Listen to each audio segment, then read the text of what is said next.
Hello, my students. My name is Merivert. I'm your English teacher. Today, you will learn to introduce yourself, to use to be, and to learn pronounce. To say pronounce, yes. Сәлем достар, бүгін біз сіздермен өзімізді таныстыруды үйренеміз, және to be етістігін қолдануды, және есімдіктерді қолдануды айтуды үйренеміз. How to introduce yourself? Біз өзімізді қалай таныстырамыз? Яғни біз егерде қандайда бір жаңа адаммен танысатын болсақ, сол кезде айтатын сөздерімізді қарайық. Біріншіден, сендер сұрайсыңдар, what is your name? What is your name? Сенің атың кім? What is your name? And you will answer for this question. Сіздер екі вариантпен жауап берулеріңізге болады. Бұл біріншіден біздікі my name is, барлығымыз білесіздер оны. My name is ана жерде бізде тұрады. My name is Меруерт, мысалға. Бұл менің атым Меруерт. Екінші вариант бізде I am. Бұл қысқада нұсқа мен деп. I am Меруерт, мысалға мен Меруертпін. Екі вариантын айтуларыңызға болады. Біз бірақ өздеріңізді сұраған кезде, біреу сіздерден сұраса, немесе сіз біреудің атын сұрасаңыздар, what is your name? Және мына жерде тұрған тексті өздеріңіз оқып, аударып, жұмыс жасауларыңызға болады. Міне мына жерлеріңізде көріп тұрғандай, what is your name? What is your name? Сенің атың кім? Немесе сіздің атыңыз кім? Сіздер жауап берілесіздер. I'm Kate, I'm Jane, I'm Tim. Немесе екінші ат, это my name is Tim, my name is Bill, my name is Mark. Yes. Яғни сіздер танысып болғаннан кейін, сіздер бір-бірлеріңізге танысқаныма қуаныштымын деп жақсы сөз айту үшін nice to meet you сөзін қолдануларыңызға болады. Nice to meet you. Енді сіздер осы жерде танысып атқан кезде, сіздер бұл жерден is деген сөзді көріп тұрсыздар, және am деген сөзді көріп тұрсыздар. Бұл бізде to be етістігі деп аталады. To be етістіктері. Осы сіздерге қазір to be етістіктері туралы мағлұмат беремін. Мұқият тыңдап отырыңыздар. Жаңа to be етістігі. To be етістігі. Бұл бізде қазақ тілінде де жоқ, орыс тілінде де жоқ. Сондықтан да бұны қазақ балаларына біздің өзіміз менталитетімізде жоқ болғандықтан кішкене түсіну қиындау болады. Бірақ та, егер де түсінетін болсаңыздар, бұның тікелей аудармасы, бұның болу, быть. Быть және находится. Яғни бір жерде орналасқан деп айтуға болады, егер прямой переводы болатын болса. Осы to be етістігі бізде үш түрге бөлінеді. Үш түрге. Бірінші түрі оның am. Екіншісі is. Көріп тұрғандарыңызда үшіншісі are. Қазір осы үшеуі. Мінекей біздің қарайтынымыз I'm a student. Am-нің хозяйыны, яғни басты бірінші ол тек қана I болады. Айға ғана сіздер am-ді қолданасыздар. Am-ді басқа есімдіктерге қолданбайсыздар. Естеріңізде сақтаңыздар, бұл тек I-дің өзі жалғыз өз тұрған кезде. I am student. I am a student. Енді сіздер ағылшындықтар бізде қаншама сөздерін қысқартып айтқанды жақсы көреді. Соған байланысты I am дегенді біз I'm деп қысқартып айтуымыз керек. Екіншісі біздегі are. Бұл бізде қолданамыз, бұны біз көпше түрде қолданамыз. Егер де сіздер көп адам болса, сол кезде are-ды қолданасыздар. Мысалға, бірінші егер you are a pupil деп тұр. You are a pupil, это бұл бізде сен оқушысың. Егер де біз to be-дің быть, находится деген сөздермен аударатын болсақ, сен оқушы барсың деп аударылады, бірақ біз өзіміздің тілімізге сәйкестендіріп, сен оқушысың деп аударамыз. Екіншісінде we are from Canada. Біз Канададанбыз. Үшіншісі they are 14 years old. Осы жерде қараңыздар. Неге бұл жерге are деп ойланатын шығарсыздар? Өйткені you деген кезде бұл жерде сенсіз, сендер, сіздер деген көпше түрі тұр. Сондықтан да are келеді. We бұл жерде тоже we деген біз деген кезде тоже көп адам. They олар деген кезде көп адам болғандықтан бұл жерде are болады. Бірақ мына тағы да ережені естеріңізге сақтаңыздар. Егер де біз мысалға Tim and Kate деп екі адамды айтып тұрмыз. Бұл екі адам бізде they деген есімдікті бергендіктен біз бұл жерге are қолданамыз. Are to be етістігін қолданамыз. Мысалы, Tim and Kate are friends. Екіншіден, сіздер қолданасыздар және айтыңыздар кәнекей Tim және мен. Tim and I сіздерде бұл жерде тұрғанымен қасында бізде Tim тұр. Екі адам тағы да, сондықтан да бізде to be етістігі are. Және де естеріңізді сақтаңыздар. I ылғи да Timнан адамның атынан кейін тұру керек. I and Tim деп айтсаңыздар, бұл ағылшын тілінде үлкен қате болып саналады. Сондықтан да Tim and I are тоже friends, students, are from Kazakhstan. Yes, and next sentence это бізде болады көпше түрде. Егер де біз қандайда бір мысалға айтатын болсақ, мысықтар деп айтатын болсақ. Мысықтар деген бізде жануарлар, ол бізде көп болып тұр. Сондықтан да біз cats. Қараңыздар, cats. Мына жерде s жалғауы бізде көпше түрде беріп тұрғандықтан бізге бұл тоже to be етістігі are келеді. Cats are black. Cats are under the chair. Яғни мысықтар қара, мысықтар орындықтың астында деп айтқымыз келетін болса, бұл бізде тоже are етістігін қолданады. Біздің соңғы to be етістігіміз бұл is. Бұл бізде тек қана жекеше түрде қолданамыз, яғни біздің өзіміздің тілімізбен айтатын болса, бір адам, бір жануар болған кезде қолданамыз. Яғни қараңыздар, қазір is. Бұл бізде all деп ұлғайтатын he, мінекей өздеріңізде тұр. He, she, it үшеуіне қолданасыздар, және оны қысқартып айтқан кезде his, she's, its деп қолданамыз. Мысалға, he's in the hotel. Ол отельде. Он находится в отеле. Егер де біз прямой перевод болатын болса. Екіншісі, she's a doctor. Яғни ол дәрігер. It's a tiger. Яғни бұл жолбарыс.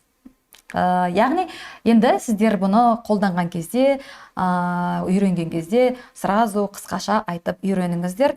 Тағы да міне жоғары жақта суретті қарасаңыздар, he дегенді біз қолданамыз, ұлдарға ғана қолданамыз және аударылады all деп. Ал she, ол қызға қолданамыз, ал it бізде all деп аударылады, бірақ біз оны қолданамыз all деп. Именно all деп біз қолданамыз жануарларға және жансыз заттарға. Енді сіздер қараңыздар. Осы жаңағы to be етістігіне байланысты жаттығуларды істейміз қазір. Менің видеомды 5 минутқа паузаға қойыңыздар да, өздеріңіз істеп көріңіздер.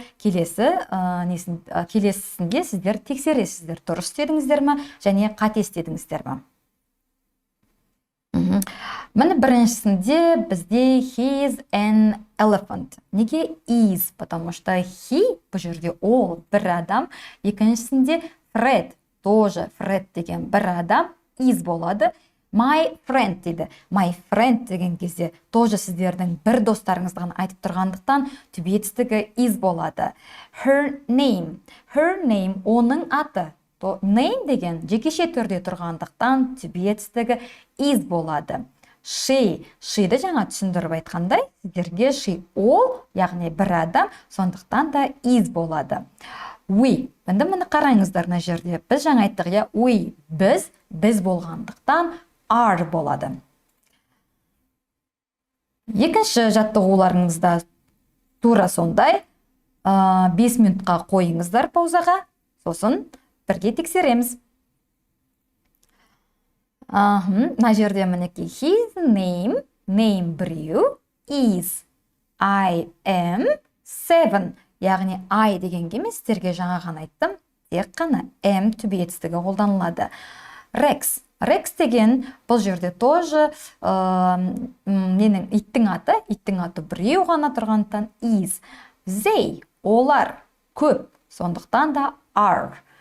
You деген кезде қараңыздар, teachers деп тұр. Осы жердегі нені сенсіз және сендер, сіздер дегенді қалай айыратынымызға осы жерде көңілдеріңізді бұрып түсіндіріп кетейін. Қараңыздар, мына жерде егер де мен айтатын болсам, сен мұғалімсің немесе сіз мұғалімсіз деп бір адам туралы айтатын болсақ, онда you are a teacher. Яғни сіздерде мына жердегі мұғалім деген зат есімдеріңізде сіздерде біреу ғана болу керек, және оның алдында артикль тұрғандықтан сіздер ол жерде түсінесіздер, бір адам ғана тұрған. Ал егер де мына жерде сендер, сіздер мұғалімсіздер деген кезде көп адам туралы айтатын болсақ, бізде онда ешқандай артикль тұрмайды, және бізде көпшие түрде тұратын болады.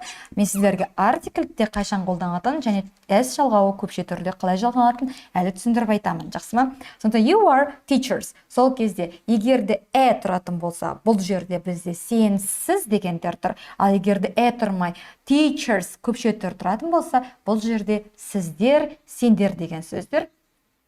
Келесі 12-ші Tom and Kate. Бұл жерде бізде тоже екі адам тұрғандықтан to be етістігіміз are болады. Ал Tom and I, міне сіздерге айттым, I and Tom деп біз қолданбаймыз. I ылғи да адамнан кейін тұру керек. Tom and I бізде екі адам болып тұрғандықтан are болады. Енді осы сөйлемдерді біз to be етістігін болымсыз сөйлемге қолданамыз. Сіздер білесіздер, әр сөйлемде үш түрі болады. Бұл біз ағылшын тілінде болымды сөйлем жасаймыз, болымсыз сөйлем жасаймыз және сұраулы сөйлем жасаймыз. Сол бүгін сіздер жаңа ғана болымды сөйлемді біз үйрендік. Екінші бұл бізде болымсыз сөйлем. Болымсыз сөйлем дегеніміз бізде яғни көмекке ылғи да келеді, not көмекке келеді. Жаңа айтқандай, ағылшындықтар бізде қысқартып сөйлегенді жақсы көреді деп айттық. Соған байланысты сіздер мына жердегі to be етістіктің соңына нотты қойған кезде жақсылап тұрып қысқартып айтуларыңыз керек сіздер. Бірінші бұл бізде мысалға мен актер емеспін. Қарағандықтай сіздер I'm not an actor. Яғни қысқартқан кезде біз I'm not, amn't деп қысқартпайсыздар, бұл жерде I'm not. Екіншіден, сіздерде are not бізде толығымен айтатын негіз сөйлеміз, сіздер оны қысқартасыздар, aren't. Үшіншісі is not біз қысқартамыз, isn't. Бірінші жаңа айтқандай I'm not an actor, бұл мен актер емеспін. Екінші сөйлеміміз you aren't from Turkey, сіз Түркиядан емессіз. Үшіншісі, яғни he-ға тоқталайын, he isn't in the room, ол бөлменің ішінде емес. Бұл болымсыз сөйлем. Үшінші біздің сөйлеміміз, бұл бізде сұраулы сөйлем. Сұраулы сөйлем ағылшынша бізде болады interrogative sentence. Яғни сіздер бүгін қазір сұрақ қойды үйренесіздер to be етістіктерімен, яғни am, is, are. Енді бізде сұрақ қойған кезде, бұл ағылшын тілінде өте оңай, сіздерде сұрақ тек қана сөйлемнің алдына ғана шыға салады. Сол кезде мысалға мен мұғаліммін бе? Енді бізде ондай сұрақ болмайды, сонда да сіздерден сұрай салайын. Мысалы, мен мұғаліммін бе? Am I a teacher? Яғни мына to be етістігі am алдыға шығады. Am I a teacher?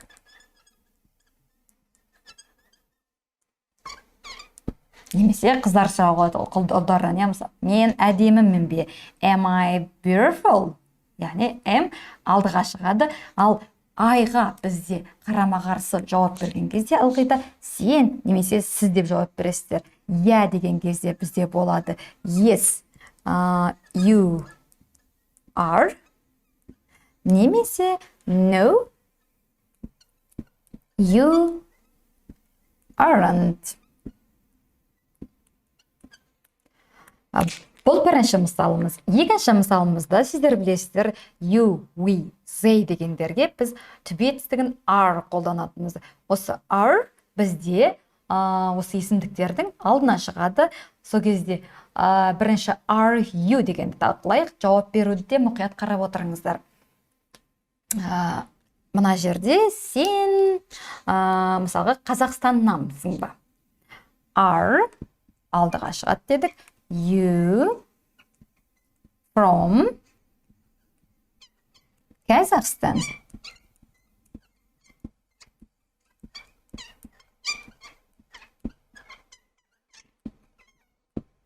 Егер де бұл адам Қазақстаннан болатын болса, бұл бізге юға жаңа айттық, қарама қарсы сөз қайсы дедік? Сен Қазақстаннансың ба? Яғни бұл біз болған ю дегенге қарама қарсы я мен деп жауап береміз. Егер де я мен Қазақстаннанмын деп айтатын болсақ, yes, қысқа да нұсқа сіздердікі I am. Егер де сіздер Қазақстаннан болмасаңыздар, no,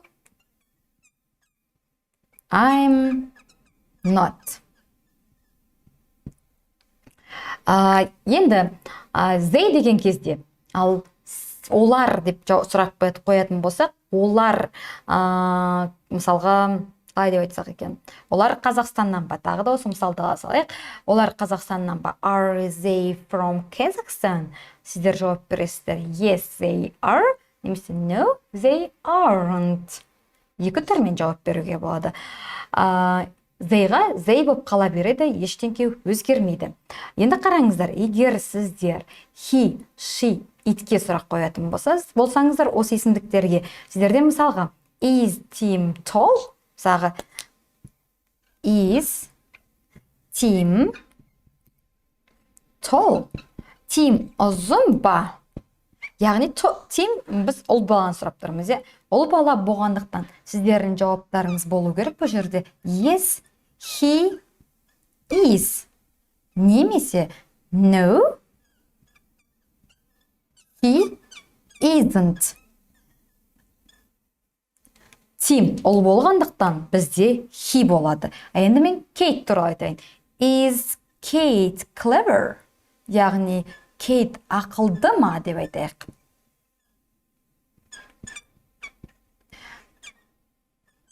Yes. Ол ақылды. Кейт бізде қыз бала болғандықтан she болады. She is. Егер жоқ десек no, she isn't.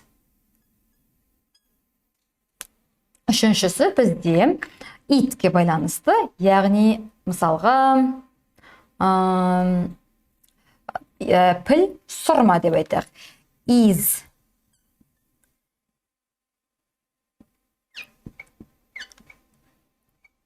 elephant gray? Біз жауап береміз. Elephant бізде біреу ғана болғандықтан yes, it is. Немесе no, it isn't. Егер де қараңыздар, егер мұна elephant деген сөздеріңіз егерде көп болатын болса, elephant десе, онда біздің алдымызға не шығады? Әрине бізде бұл жерде are шығады. Өйткені бізде бұл жерде көп пілдер деп тұр. Gray, пілдер сұрма. Егер де жауап бересіздер yes, бірақ бұл жерде it емес, пілдер көп болғандықтан сіздер they болады. They are, немесе no, they aren't кетеді. Енді келесі тапсырмамыз осы сұраулы және болымсыз сөйлемдерге байланысты, немесе болымды сөйлемдерге байланысты мына сөйлемдер толықтырайық бірге. Немесе сіздер өздеріңіз 5 минутқа паузаға қоя тұрыңыздар да, одан кейін жауаптарыңызды менімен бірге тексеріңіздер. Біріншіден, бізде көріп тұрсыздар write sentences and questions. Яғни sentences деген сөйлемдерді жазыңыздар және сұрақтарды жазыңыздар дейді. Бірінші сұрақта сіздерде мысал келтіріп тұр. Сіздер бұл жерде from, яғни нан, дан, ден деген жалғауды қолданып отырып, біз жазуымыз керекпіз, сөйлемді құрауымыз керекпіз. Біріншіден, бізде she, Brazil и no деген жауаптар. Яғни біз сұрауымыз керекпіз. Is she from Brazil? No, she isn't. Бұл жауабы. Екіншісінде бізде болымды сөйлем болғандықтан, бұл жерде бізде it's from China. Яғни ол Қытайдан деп жауап беріп тұр. Сөйлем болып тұр. Үшіншіден, қараңыздар, ешқандай not жоқ, ешқандай сұрақ жоқ. Яғни сіздерде тек қана болымды сөйлем, яғни she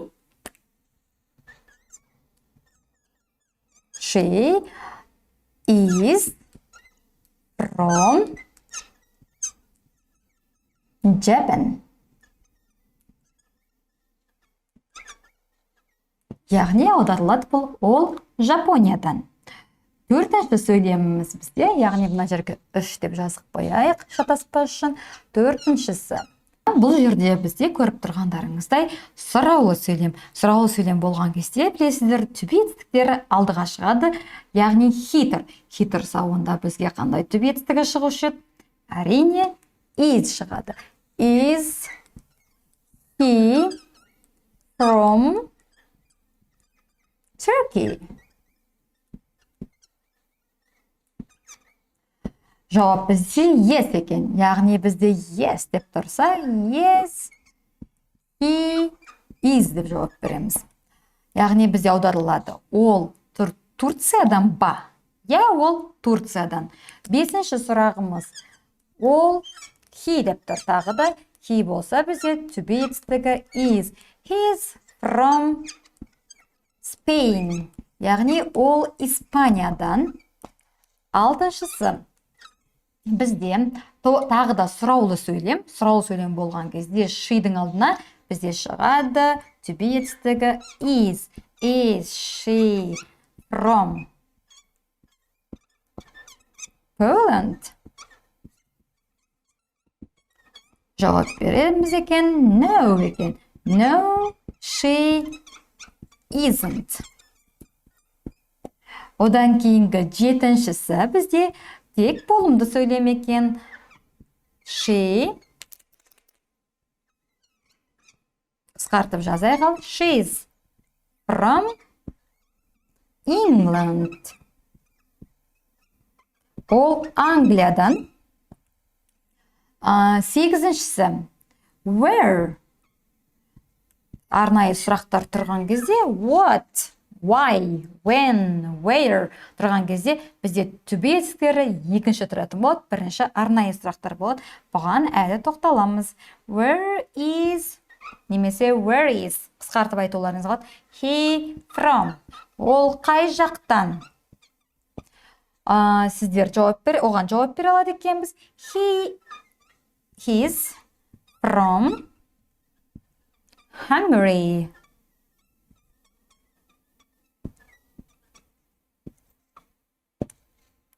Менің ойымша сіздер дұрыс істедіңіздер және қатесіз істедіңіздер. Назарларыңызды subjective pronouns қайнал аударым кеп тұр. Бұл сіздердің үй тапсырмаларыңыз болады.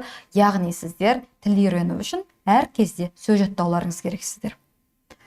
Келесі сөздер сіздерге қиындай береді. Бұл оңайлары етістіктер кетеді. Яғни біріншісі subjective pronouns.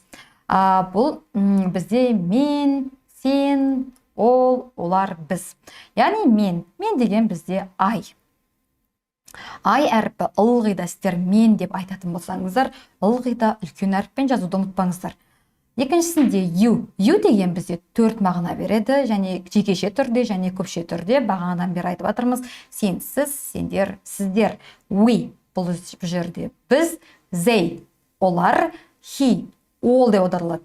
Ол деп аударылмайды. Олға айтамыз ол, she ол қызға, it ол жануарларға және жансыз заттарға қолданамыз. Осы сіздерге осы сөздерді жаттау subjective pronouns және де сіздердің сөйлеу барысында сөйлеу дағдыларыңызды дамыту үшін тағы да біз алғашқы адаммен танысқан кезде қолданатын сөздерімізді. Яғни hi это бізде сәлем, привет. Яғни біз бұны достарымызға қолданамыз. Hello бұл бізде сәлеметсіз бе деген сияқты өзімізден үлкен немесе танымайтын адамдарға амандасқан кезде қолданамыз. My name is, яғни менің атым. Nice to meet you. Яғни танысқаныма қуаныштымын. I сіздер білесіздер, бұл мен деген сөз. Яғни сіздер тағы да hi мен hello'дың орнына сіздер good morning, good afternoon, good evening сөздерді қолдануларыңызға болады.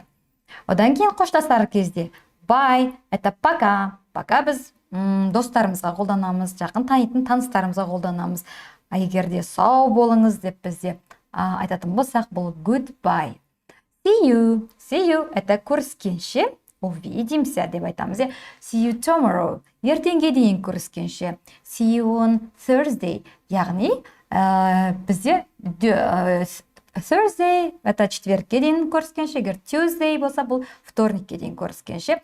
Яғни, осы сөздерді сіздер жаттауларыңыз керексіздер. Сонымен бүгінгі сабағымыз аяқталды. See you!